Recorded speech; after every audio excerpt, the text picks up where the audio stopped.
अब जब पूरी दुनिया समझ चुकी होती है कि टोनी स्टार्क ही आयरन मैन है और जो कि अब दो तरह की जिंदगियां जी रहा होता है, तो इस बात में सबसे ज्यादा इंटरेस्ट यूएस गवर्नमेंट को होता है। वैसे तो उन्हें टोनी स्टार्क से ज्यादा उसके आयरन मैन सूट में इंटरेस्ट होता है और इसीलिए वो हर हाल में billionaire genius inventor Tony Stark पर उसकी टेक्नोलॉजी को मिलिट्री के साथ में शेयर करने के लिए प्रेशर डाल रहे होते हैं। तो आइए जानते हैं इस वीडियो में आयरन मैन 2 मूवी की शुरू से लेकर अंत तक की कहानी।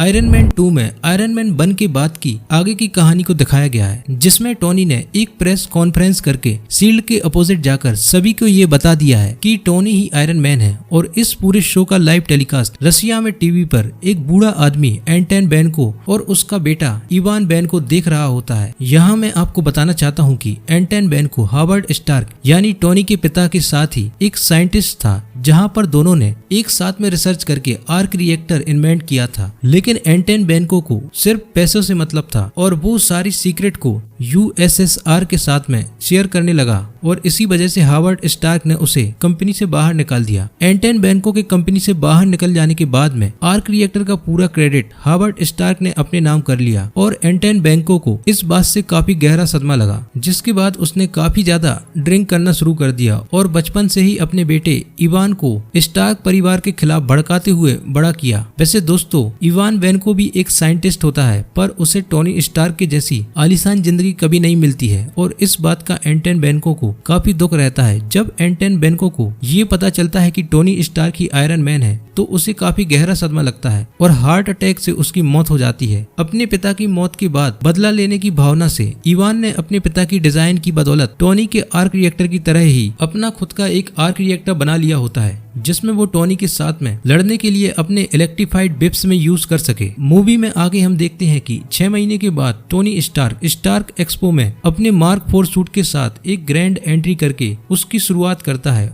और इस स्टार्क एक्सपो से वो उसके पिता की लेगेसी को कंटिन्यू रखेगा और उनके सारे सपने को वह खुद पूरा करेगा, ऐसा टोनी सबके सामने बोलता है। यूएस गवर्नमेंट टोनी के सूट की हाईटेक टेक्नोलॉजी का यूज करके अपने सोल्जर्स को और भी ज्यादा एडवांस करना चाहती है, लेकिन टोनी अपने सूट और उसकी टेक्नोलॉजी को उनके साथ शेयर करने से साफ साफ मना कर देता है। वो कहता है कि आयरन मैन मैं खुद ही हूँ और मैं कभी किसी का नौकर नहीं हो सकता। टोनी की इस बात से उसका खास दोस्त रोडी भी काफी ज्यादा निराश होता है। वहीं एक और लालची बिजनेसमैन जस्टिन हैमर, जो कि आयरन मैन के सूट से बहुत सारा पैसा कमाना चाहता था, उसका भी ये सपना टूट जाता है। वैसे जस्टिन हैमर इसके पहले भी सूट बनाने की काफी नाकामयाब कोशिश कर चुका होता है, जिसकी फुटेज टोनी सबके सामने दिखा देता है। वहीं दूसरी तरफ हम देखते हैं कि अब तक टोनी की बॉडी के अंदर के छर्रों से जो आर्क रिएक्टर उसे अभी तक बचा रहा था, अब वो धीरे धीरे उसकी जान ले रहा है। असल में आर्क रिएक्टर को चलाने के लिए टोनी पैलेडियम नाम की धातु का उपयोग कर रहा है, लेकिन ये धातु धीरे धीरे करके टोनी के पूरे शरीर में जहर फैला रही होती है और अगर उसने जल्द से जल्द इस पैलेडियम कोर का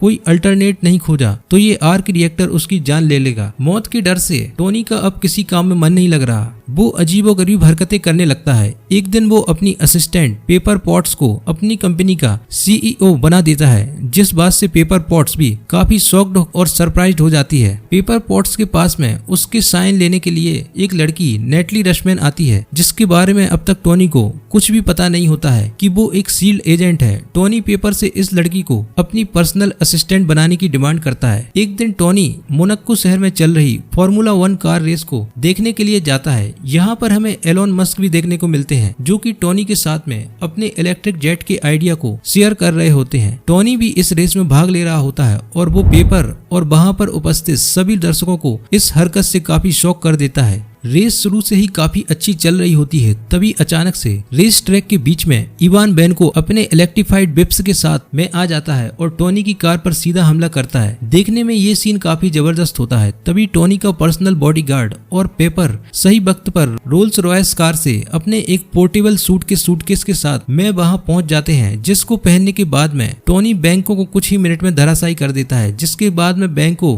अरेस्ट हो जाता है। बेनको की आर्क रिएक्टर टेक्नोलॉजी से टोनी शॉक्ड हो गया होता है। वो जेल में उससे पर्सनली मिलने जाता है, जहां उसे बेनको की सारी असलियत पता चल जाती है और बातों ही बातों में टोनी उसे सूट की रोटेशन साइकिल डबल करने के बारे में भी बता देता है। अगर वो ऐसा करता तो शायद मैं मारा जाता। हैमर इंडस्ट्रीज का मालिक जस्टिन हैमर बैंकों की टेक्नोलॉजी से काफी ज्यादा इम्प्रेस हो जाता है और उसे लगता है ये आदमी टोनी से भी एक ज्यादा अच्छा सूट बनाने में उसकी मदद कर सकता है, जिसको वो यूएस गवर्नमेंट के सामने पेश कर सकेगा। जस्टिन हैमर बैंकों को जेल से निकालने में उसकी मदद करता है। एक पूरी प्लानिंग के जरिए वो एक बम ब्लास्ट करके सभी जगह उसकी मौत की झूठी खबर को फैला देता है और बाद में वो उसे अपनी इंडस्ट्री में ले आता है, जहाँ पर उसे वो सूट बनाने की पूरी फैसिलिटी और टेक्नोलॉजी देता है और टोनी से ज्यादा एडवांस रोबोटिक आर्मी बनाने को बोलता है, जिससे कि उसे यूएस गवर्नमेंट से 25 साल का कॉन्ट्रैक्ट मिल सके। वहीं दूसरी तरफ हम देखते हैं कि टोनी पेरिडियम के असर के कारण अपना मानसिक संतुलन खो रहा होता है। वो अपने इस बर्थडे को अपना आखिरी बर्थडे समझते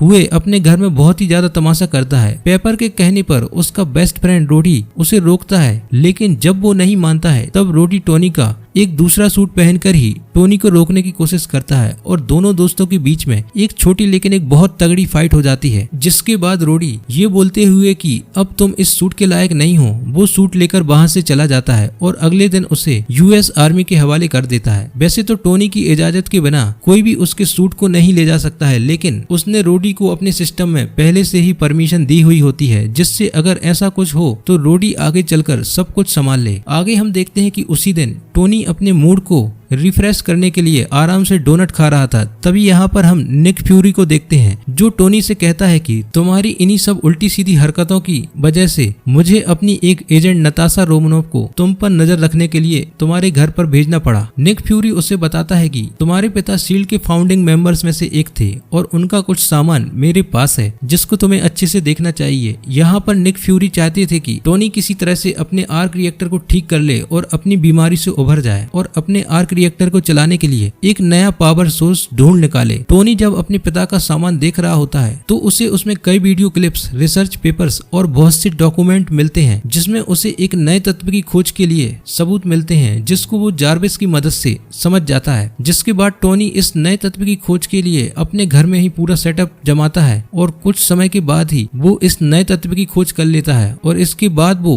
इसे अपने आर्क रिएक्टर में उपयोग हो रहे पैलेडियम कोर से बदलने के लिए टेस्टिंग कर रहा होता है। तभी टोनी को इवान बेनको का फोन आता है, जहां पर वो टोनी को बताता है कि उसने उसके सजेशन के हिसाब से रोटेशंस को दोगुना कर दिया है और वो उससे जल्द ही 40 मिनट में मिलने वाला है। टोनी बेनको की इस कॉल को ट्रैक कर लेता है और उसे समझ आ जाता है कि जस्टिन हैमर ने ही इवान बेनको को जेल से बाहर निकाला था। वहीं दूसरी तरफ जस्टिन हैमर अपने नए ड्रोन को सभी के सामने पेश करता है और वॉर मशीन का फर्स्ट लुक भी हमें यहीं पर देखने को मिलता है। इस शो पर टोनी भी आ जाता है, जहां टोनी रोडी को जस्टिन की सारी दोगली हरकतें बताता है और यहाँ पर उसका कहना होता है कि इन सभी लोगों की जान को खतरा है। जिसके थोड़ी देर बाद ही इवान बेनको सारे ड्रोन के साथ साथ रोडी के सूट का सिस्टम भी हैक कर लेता है और अब इन सभी ड्रोन का टारगेट टोनी स्टार्क होता है। टोनी और सभी के सभी ड्रोन के बीच में खतरनाक जंग छिड़ जाती है और जो देखने में काफी एक्साइटिंग भी होती है। हैमर को बेनको को जेल से भगाने के लिए अरेस्ट कर लिया जाता है। वहीं दूसरी तरफ नताशा रोमनोव टोनी की मदद करने के लिए बेनको को पकड़ने हैप्पी के साथ उसके ठिकाने पर पहुंच जाती है, जहां पर वो भी बहुत से लोगों की जबरदस्त कुटाई करती है। बेनको यहाँ से पहले ही भाग चुका होता है, जिसके बाद नताशा वापस से रोडी के सूट के सिस्टम को ठीक करती है, जिससे टोनी अब उसके टारगेट से हट चुका है और अब दोनों एक साथ में मिलकर सारे ड्रोन रोबोट से फाइट करके एक एक कर सभी को खत्म कर देते हैं। और इसके बाद में एंट्री होती है इवान बेनको की, जो इस बार इलेक्ट्रीफाइड बिप्स को एक एडवांस और हाईटेक सूट में लगाए हुए होता है। वैसे दोस्तों,